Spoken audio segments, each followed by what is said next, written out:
Welcome back to Tales of History, where we delve into the lives of the most influential figures who shaped our world. Today, we embark on a journey through the life of Andrew Carnegie. Andrew Carnegie was born on November 25, 1835, in Dunfermline, Scotland. This ancient town, once Scotland's medieval capital, had fallen on hard times by the mid-19th century. Carnegie's father, William Carnegie, was a handloom weaver and a chartist, advocating for the working man's rights. As the Industrial Revolution swept through, the traditional weaving craft was rendered obsolete by steam-powered looms, plunging the family into poverty.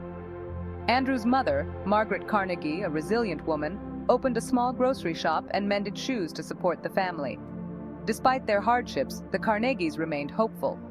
The Chartist movement, led locally by Andrew's father and his uncle Tom Morrison, aimed to give the working class a voice in Parliament. However, the movement's failure in 1848 marked a turning point for the family as they learnt what poverty meant. It was burnt into Andrew's heart then that his father had to beg for work.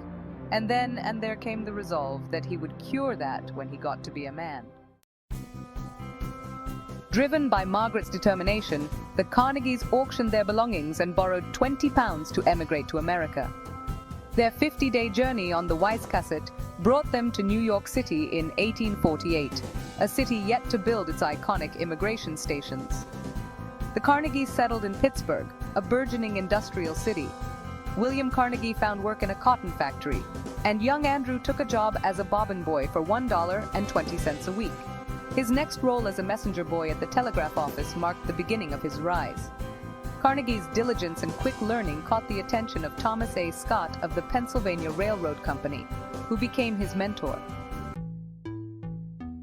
In 1853, Scott hired Carnegie as his private secretary and personal telegrapher.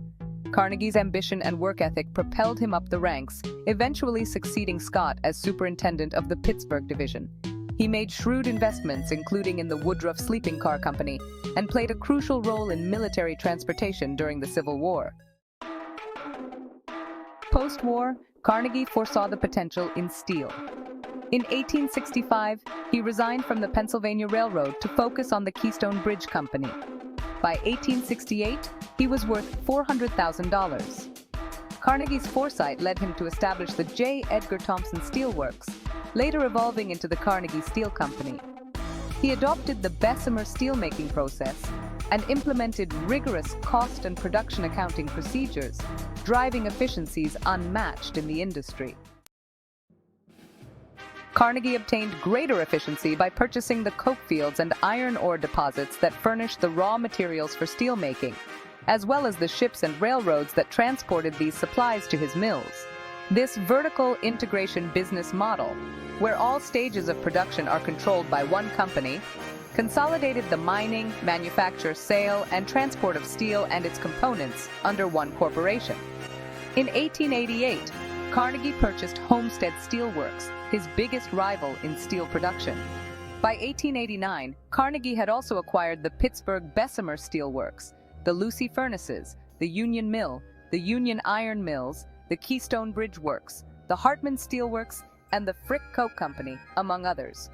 At this point, the United States had become the primary producer of steel in the world, and Carnegie was U.S. Steel's de facto owner, owning roughly 1/4 of the global market share.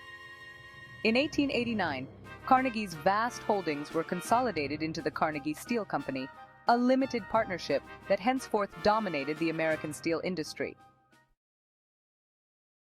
Carnegie and his associates drove a blistering pace of production and paid workers little, while steel became the primary building material in the United States. As a result, they realized incredible profits. Workers performed 12-hour shifts every day, earning a weekly pay of $10 with only one yearly holiday on the 4th of July. Fatal accidents were common, leading to widespread discontent. The most notable labor action against Carnegie's company was the Homestead Strike in 1892. While unions had been broken at other mills, the workers of the Homestead Mill were still represented by the powerful Amalgamated Association of Iron and Steel Workers. Unskilled laborers, though not unionized, supported their co-workers. On July 1, 1892, the union's contract with Carnegie Steel expired. Carnegie's associate, Henry Clay Frick, cut wages to provoke organized labor. When the union and workers rejected the change, Frick fired all 3,800 workers, built a barbed wire fence around the mill, and hired 300 Pinkerton agents to defend it. On July 6th, a violent clash ensued between Pinkerton agents and striking workers, resulting in the deaths of 3 agents and 7 workers. The Homestead Strike remains a significant chapter in the history of labor relations in the United States, highlighting the intense struggles between industrialists and laborers during the Gilded Age. Carnegie's steel juggernaut was unstoppable, and by 1900, Carnegie Steel produced more steel than all of Great Britain. In 1900, the profits of Carnegie Steel, which became a corporation, were $40 million, of which Carnegie's share was $25 million.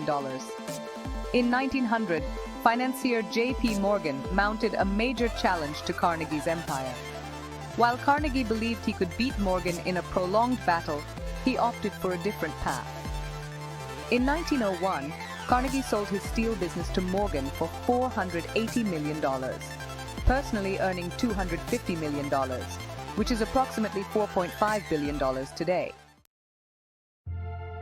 Carnegie subsequently retired and devoted himself to philanthropy. He abhorred charity, instead putting his money to use helping others help themselves. He established over 2,500 public libraries and supported numerous educational institutions. In addition to his numerous philanthropic efforts, Andrew Carnegie founded the Carnegie Technical Schools in Pittsburgh in 1900, which later became Carnegie Mellon University. His vision was to provide a practical education that would empower individuals to achieve economic prosperity and contribute to society. Today, Carnegie Mellon University is renowned for its research and academic excellence, continuing Carnegie's legacy of innovation and education. Carnegie wrote frequently about political and social matters, and his most famous article, Wealth, appearing in the June 1889 issue of the North American Review, outlined what came to be called the Gospel of Wealth. This doctrine held that a man who accumulates great wealth has a duty to use his surplus wealth for the improvement of mankind in philanthropic causes. Through philanthropy and the pursuit of world peace, Carnegie hoped that donating his wealth to charitable causes would mitigate the grim details of its accumulation.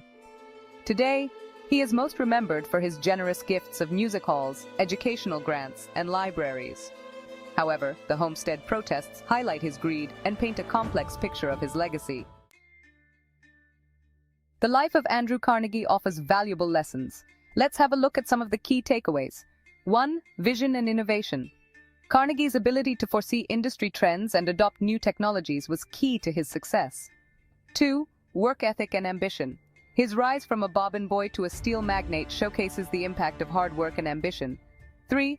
Philanthropy. Carnegie's commitment to giving back highlights the importance of using wealth for societal good. 4. Complex legacy. The Homestead Strike and harsh labor conditions remind us of the human cost of industrial success. 5. Irony. Carnegie's rhetoric of the man who dies rich dies disgraced proved ironic as he amassed billions of dollars of wealth before passing away, thus dying a rich man. Andrew Carnegie's story is one of ambition, innovation, and philanthropy. Yet it also serves as a cautionary tale about the pursuit of wealth at the expense of human dignity. Thank you for taking this journey through time with us. Please like, share, and subscribe to Tales of History. See you next time with another fascinating story from the past.